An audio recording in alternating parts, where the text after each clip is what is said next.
If she ever came to you and said, Mom, you know what? I have an opportunity of a lifetime, and she presented the opportunity that you took hold of almost 30 years ago, what would you say? Jail. Not gonna happen. Her tremendous success only got her in trouble. I called it the Playboy curse because once you were associated with that world, things went horribly wrong. The Playboy Murders, season 2 at that. That's a big feat. I mean, you might as well call the investigation Discovery Channel, you might as well call it the Holly Madison channel at this point because you're taking over. Yeah, I'm really excited to share these stories with everybody. They're so intriguing to me. I love telling true stories, especially since some of these cases are unsolved. I think it's so important to share them. And this season we have such a variety of different cases, including some involving people I'd met before. So it's really special to me to be able to share that with everybody. Why now? Why now? When we were first introduced in season 1, this opened up, I don't want to say a can of worms, but it was so eye-opening to someone who thoroughly enjoyed everything we saw from this fun, mansion, right? Why now? I think just now with social media and everything, so many people are telling their stories and people are getting a lot more open-minded to hearing different aspects of things, and people are so intrigued, and of course true crime content is so popular. So I think it's the perfect time to share these stories and talk about people who maybe people would judge because they had a certain job, but you can portray the person as more well-rounded and talk about who they really were, and people are open to listening to that now, which I think is amazing. Can you express why it's so important and kind of how your own emotions get raveled up in telling these stories? I know it can't be easy. Yeah, being a young woman when I was 19, I moved down here to LA and didn't know anybody, and there's definitely some dicey moments when you're trying to make it in the entertainment industry. I definitely made some fear-based decisions, and when I see the trajectory of some of these people in the stories, I can relate to a lot of their stories. So I know that this type of thing could really happen to anybody. And I always say with these stories, it's a lot of unrelatable stuff as far as lifestyle. Not necessarily everybody can relate, but you'll be able to relate to a person in one of these stories.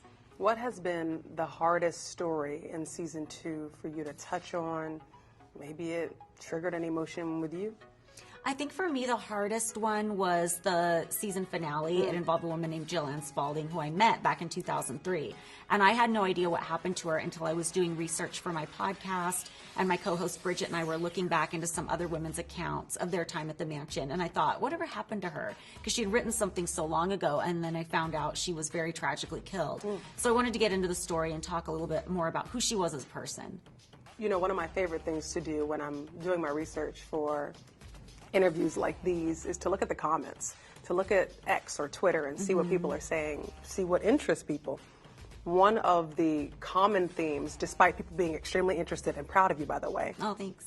One of the common themes was, well, they knew what they were getting themselves into.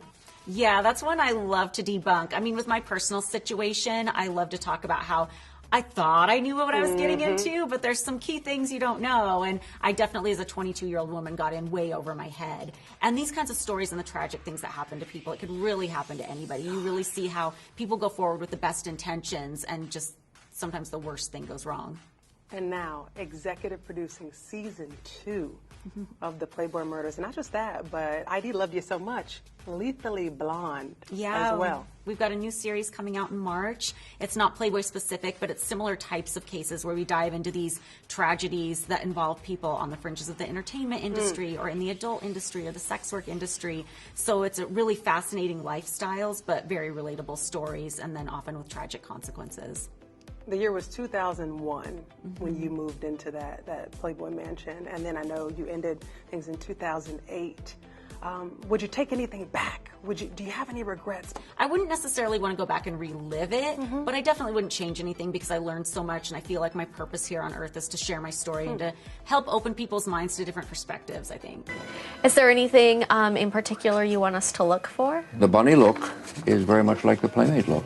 We're looking for nice, fresh, outgoing personalities, attractive. And it's the evolution for me, again, to see you writing books down the rabbit hole. Yes. You're so clever, by the way. Your team, I'm like, thank you. down the rabbit hole. And then also having the Girls Next Level with Yeah. Bridget. Talk to me about that partnership. You all are still friends. I see it all over your social media. Y'all are girls. Yeah, we have been friends for 20 years. It's been an amazing friendship, and doing this podcast together, it's an excuse to hang out several times a month. Yeah, exactly. An excuse to get together. Because, you know, like being in LA, like everybody's so far apart, traffic's crazy. So you need that excuse to get together. Yeah. So we're having a great time with it. You know, some of the episodes, there's triggering scenes, hard to watch, but it's fun to talk it through. And it's kind of like therapy to get it out there. And of course, we're reliving the good times as well and talking about the fun stuff. For those people who have not watched or listened to the podcast yet, when you mention these triggering scenes, can you give us a teaser? What do you mean? Well, what are those triggering scenes? You know, the show is pretty lightweight, but sometimes something will hit me that I'm not really prepared for. Like, we used to have to do these fake scenes where we would all, like, be in bed together in matching pajamas, and I'm like, I can't talk about it, I'm gagging, you know, and sometimes I have to work through that as we're talking about it, and sometimes, like, Bridget will be talking about it, and I'm like, I don't know, it's these feelings come up out of nowhere, yeah. You've mentioned in the headlines that you have gone through depression, you've gone through situations such as body dysmorphia. Are you still there, or are you... You know, as far as body dysmorphia, I try and be very gentle with myself and focus on health. It's never completely gone. Like, I'm still very self-critical. I don't know if that'll ever be gone, but I just try and make peace with it and just handle my fitness regimen in the way that's the most healthy for me. And I feel like it's been so ingrained after, you know, being at the mansion for almost 10 years. But I'm gentle with myself, and I just try and be as healthy as I can be and just recognize it for what it is, and maybe one day I'll be over it. Maybe one day. Yeah. I pray for that for you. Thank you. When it comes to the depression, though, is that something that you fade in and out of, or is that gone, or how is the house? Are you over that Yeah, state? I think when you suffer from depression, it never truly goes away. Things can trigger it or bring it back, and you just learn coping mechanisms and sometimes medication and different habits to make things better. But I mean, for the most part, I'm really thriving and really happy, so I'm very grateful for that. Of course, you know, your former playmate friend, Kendra, she mentioned that she has empathy for you, you know, telling your story as executive producer of the Playboy Murders. And she also mentioned that she's going through clinical depression as well. What are your thoughts on that? I just hope she's surrounding herself by, I mean, it sounds like she is, with people who she's close to and can trust, you know, as a mom of two as well. Like, I really feel for her, and it's a lot to take in, especially, you know, she's been watched for so much of her life, and that kind of adds an extra layer to it, because you're always kind of thinking, like, what is everybody thinking and how are they responding? So I just wish her the best in dealing with that, and hope that she's focusing on, like, the joy in her day-to-day life. When was the last time you all were in communication, if at all? Oh my gosh, it was years ago, like over 10 years ago. It was a long time ago, yeah. You mentioned your children. Yeah. And I know you're very private about your children, so don't worry. I'm going to be very light. I respect that. I get it. Could you share with us kind of their personalities and what they're going through? Oh my gosh. You know, at 10 years old and at 7 years old? Yeah, well, with my daughter, I'm struggling really hard to get her to finish her homework every day. Other than that, she's a really gifted surfer, and she's really special, and she's finally getting into loving reading, which I love because I was a big bookworm as a kid. And then my son is just super crazy, attention hog, hilarious, funny. I want to know, she is now 10. Has she had conversations with you? Has she asked you questions about mommy's past life? Anything?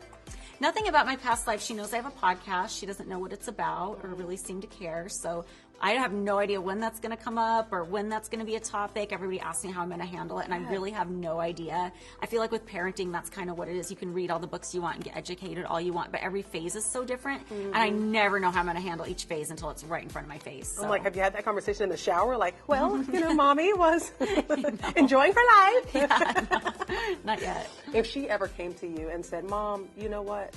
I have an opportunity of a lifetime, and she presented the opportunity that you took hold of almost 30 years ago, what would you say? Jail. Not gonna happen. Jail for her or jail for the person? Whatever keeps it from happening. I respect that. I respect that, Holly. I know that some suitors are like throwing in their names in the hat for you. Oh, I have a boyfriend. Okay. Yeah, we're pretty quiet about it, but I've been dating the same guy off and on for 4 years, so. What makes him so special, if you want to? So many things, but I think one of the things I love about him is he's just so secure. He's not like jealous or weird about anything I've done in the past, and I love that. When you were dating, were you ever fearful that that would be a conversation that you had to have with the guys that you were answering at all? Like, I don't feel like answering these questions, or? Yeah, I dated a lot of jealous people and people who knew exactly who I was when they got together with me, but then later had a problem with it. So it's just like a lot of insecurity that I don't have time for. And my final question, you also recently mentioned your autism diagnosis. Why did you want to share that with the world when you could have kept it to yourself? Yeah, you know, I was really curious about it myself. It was something my mom brought up to me a few years ago, and I started looking into the symptoms and thinking, this really resonates with what I've been going through my whole life. So I finally got a diagnosis this last summer. And it's important to me to talk about because I look at my story and I feel like it's just a piece in the puzzle when I look at, okay, why did I identify with this person? And why did I feel safe here and not here? And it really helps me, you know, figure things out. And I'm always kind of oversharing. So it was part of the puzzle, and it was important to me to get a formal diagnosis so I knew what I was talking about. Like, I can't by any means be a spokesperson for everyone with autism because it is such a spectrum, and I'm pretty high functioning, so I don't know what a lot of other people on the spectrum are dealing with. But I just love being honest and vulnerable, and I feel like I had to do it. That's an interesting thing that you said, how you were looking for some type of like kind of protection or looking for things here and there. Would you attribute that diagnosis, now that you know, would you attribute autism to the decisions you made in your early 20s? I think it was definitely a big part of it. I think me feeling like I could be in love with an older man, part of that was because I hadn't really connected with boys my own age my whole life, and that was a lot of social difficulty and just being kind of on a different social wavelength than other people, which can happen when you're on the spectrum. But I didn't know that at the time, and I thought, well, maybe I'm just destined to be with somebody older, you know? That's kind of the vision I was looking at it through the whole time. But it's definitely, when that's a part of you, it plays a big part in your decision-making process, for sure. Like, I don't ever like to point at that one thing and like blame it. I don't want it to come off like that, but it's definitely, it's a part of who I am. Are we going to see a ring on that finger pretty soon? Maybe. I mean, I was already married and I had my dream wedding, so I don't need it, but I'm not opposed to it either. Okay. Proud of you. Congratulations. We can't wait for March 25th when we see Lethally Blonde on ID, and more current, we're excited for January 22nd when everyone who talks about the Playboy Murders can't wait to tune in to the Playboy Murders. Seriously, it's I don't want to say that I'm excited about it for obvious reasons, but it is must-watch television. For I do love sharing those stories, for sure. Because it really unearths things that we had no idea were taking place. So thank you for sharing all of this with us, and congratulations on your success.